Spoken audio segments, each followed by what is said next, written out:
கேரளாவில் தரையிறங்கியுள்ள பிரிட்டன் போர் விமானத்தில் தொழில்நுட்ப கோளாறை சரி செய்ய 17 பேர் கொண்ட தொழில்நுட்ப குழுவினர் வரவழைக்கப்பட்டுள்ளனர்.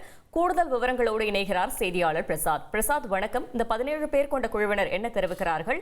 கோளாறை சரி செய்ய எவ்வளவு காலம் எடுக்கும்? மேலும் தகவல்களை சொல்லுங்க. வணக்கம். தொழில்நுட்ப கோளாறு காரணமாக கடந்த ஜூன் 14 அன்று கேரள மாநிலம் திருவனந்தபுரம் சர்வதேச விமான நிலையத்தில் பிரிட்டிஷ் கடற்படையின் F-35B போர் விமானம் அவசரமாக தரையிறக்கப்பட்டது.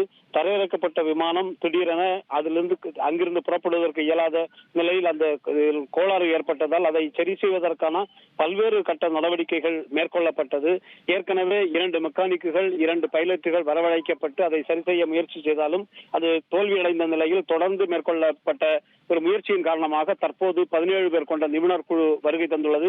அவர்களுக்கு உதவியாக சில ஊழியர்கள் உட்பட மொத்தம் 25 பேர் தற்போது வந்திறங்கி இருக்கின்றார்கள். அதாவது பிரிட்டனுடைய போர் விமானப்படையைச் சேர்ந்த அட்லஸ் ZM-417 என்கின்ற விமானத்தில் தற்போது இந்த நிபுணர் குழு வருகை தந்துள்ளது.